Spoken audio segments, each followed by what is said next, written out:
नमस्कार दोस्तों, स्वागत है आपका मेरी चैनल लोकेंद्र जी की रेमेडी में। दोस्तों, आशा करता हूँ आप सुखी संपन्न और समृद्ध होंगे।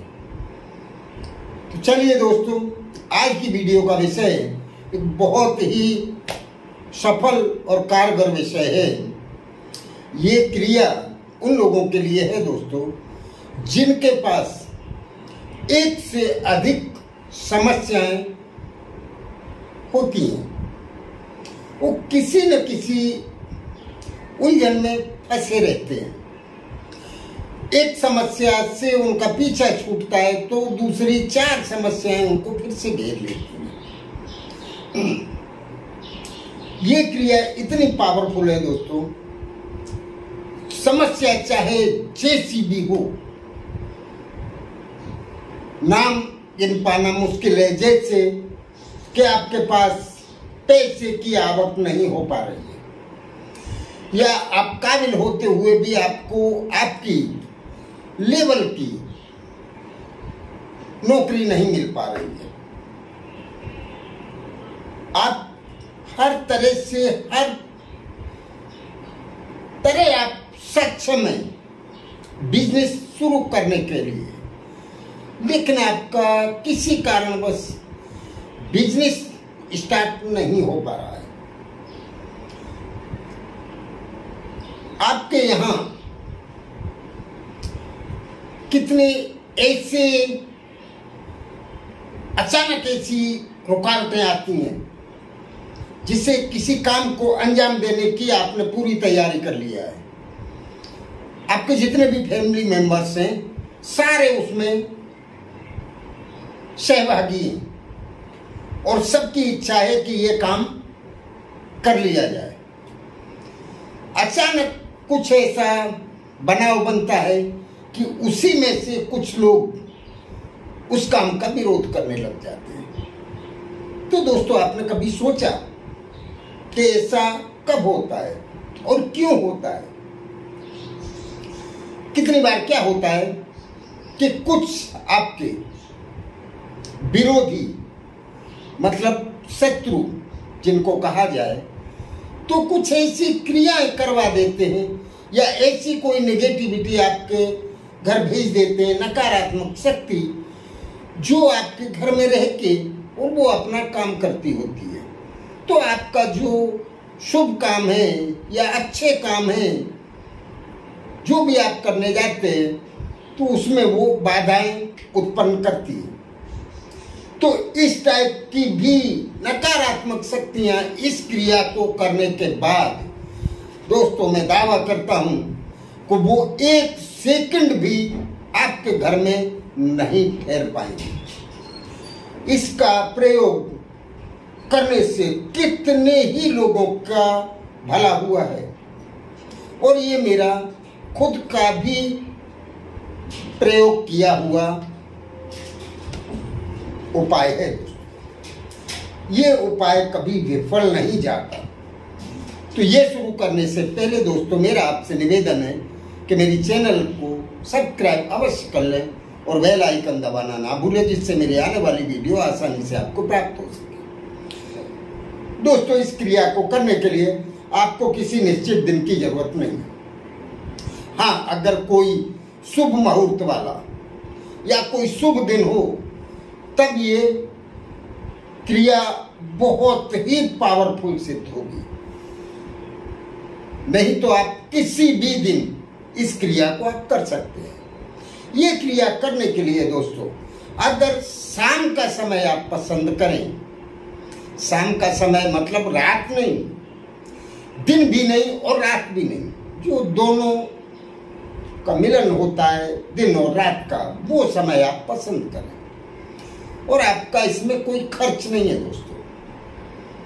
आपको क्या करना है, आप एक ग्लास में पानी भर लें और एक चक्कू ले लें दोस्तों। उस चक्कू से उस पानी को काटना है।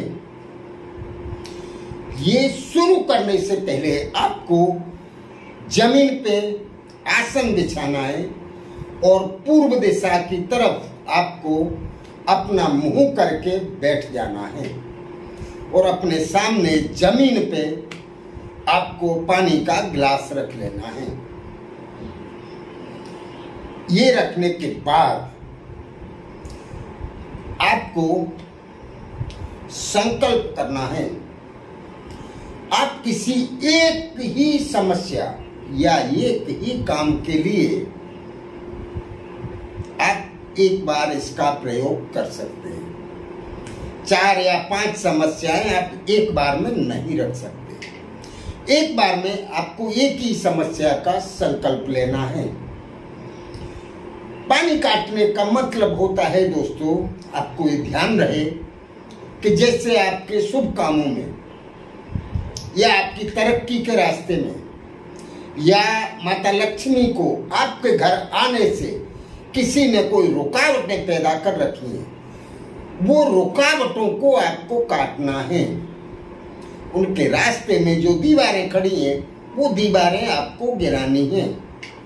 उसके बाद वो रास्ता क्लियर हो जाएगा और वो सारे काम संपन्न होना शुरू हो जाएंगे। तो पहले तो आप संकल्प कर लें, अपना नाम, अपने पिताजी का नाम और अपने गोत्र का नाम, ये आपको बोलना है आवाज बोलते हुए।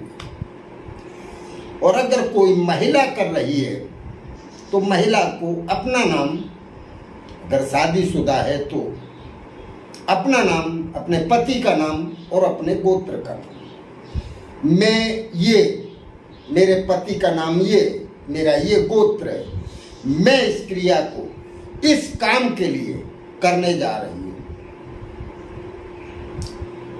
इसमें मुझे सफलता प्रदान करें। तो सफलता प्रदान कौन करेगा? सबसे पहले आपको भगवान गणपति का ध्यान करना है और उनके एक मंत्र का एक बार आपको उच्चारण करना है, मंत्र बोलना है, ओम गण गणपते नमः। दूसरा, आपको अपनी कुल देवी का ध्यान करना है और एक बार आपको कुल देवी का मंत्र बोलना है, ओम नमो कुल देवीभ्याम नमः। अगर कोई मंत्र नहीं आपको आता है तो आप सीधा सीधा हाथ जोड़ के अपनी कुल देवी से प्रार्थना कर सकते हैं कि मेरे इस कार्य को सफल करें। तीसरा, आपको अपने इष्ट देव का ध्यान करना है। जिस भी देवी देवता को आप मानते हैं उनको भी ये बोलना है कि मैं ये जो कार्य करने या क्रिया करने जा रहा हूं इसमें मुझे सफलता प्रदान करें या इसमें मेरी सहायता करें। बराबर ये, और अपने गुरु का भी ध्यान करना है, क्योंकि कोई भी कार्य, शुभ कार्य करने से पहले गुरु को प्रणाम करना बहुत जरूरी होता है। ओम श्री गुरुवे नमः, जो भी आपको मंत्र आता हो, अगर नहीं आता है तो अपने गुरु को प्रणाम करके बोल देना है कि मेरी इस क्रिया में सहायता करें। ये बोलने के बाद अपना नाम, अपने पिताजी का नाम और अपने गोत्र का नाम बोलने के बाद बस आपको शुरू कर देना है। आपको एक पानी का ग्लास इस तरह से भरा हुआ ले लेना है और चक्कू को इस तरह से, और आपको हनुमान चालीसा अगर आपको याद है तो आप बोलते रहें और इस चक्कू को इस तरह से चलाते रहें चारों तरफ हनुमान चालीसा बोलते हुए। और अगर आपको याद नहीं है तो हनुमान चालीसा की कोई बुक रख लें आप, उसको सामने, उसको पढ़ते जाएं और ये चक्कू इस तरह से आप चलाते रहें जब तक आपका हनुमान चालीसा पूरा ना हो। ये चक्कू कंटिन्यू चलते रहना चाहिए। जब हनुमान चालीसा पूरा हो जाए तब आप इस ग्लास को और चक्कू को सामने रख लें। सामने रखने के बाद आपको जिस कार्य के लिए आपने संकल्प लिया था, ये क्रिया आपने जिस कार्य के लिए, अगर लक्ष्मी प्राप्ति के लिए की है तो सिर्फ लक्ष्मी प्राप्ति के ही लिए आपको संकल्प करना था। अगर आपने अपनी नौकरी के लिए किया है तो आपका संकल्प सिर्फ नौकरी का होना चाहिए। अगर आपने कोई नया बिजनेस स्टार्ट करने के लिए किया है तो वो एक बार में एक ही काम ये करने के लिए, और दोस्तों मेरा आपसे दावा है कि आपका वो काम 100% हो जाएगा, इसमें कोई रुकावट नहीं आ सकती। उसके बाद हाथ जोड़ के आपको उठ जाना है और वो पानी थोड़ा सा उसमें से किसी अलग बर्तन में निकालें और पूरे घर में छांट दें, और वही पानी पहली बार में जो किसी दूसरे बर्तन में निकाला है उसी में से थोड़ा थोड़ा एक एक चम्मच आपके जितने भी फैमिली मेंबर्स हैं सबको थोड़ा थोड़ा पिला दें। दोस्तों समझ लीजिए कि आपके यहाँ से निगेटिविटी, भूत प्रेत जो भी कुछ है, कितना भी बड़ा बाधा, वो बाधा वहाँ से उसी समय अपना रास्ता पकड़ के और निकल जाएगी और आपके सभी काम सफल होने लग जाएंगे और आप एक अच्छे व्यक्तियों में, मतलब एक धनवान व्यक्तियों में आपकी गणना शुरू हो जाएगी। तो इस क्रिया को करने या समझने में अगर आपको कहीं कोई असुविधा होती है तो पूछें अवश्य। नमस्कार।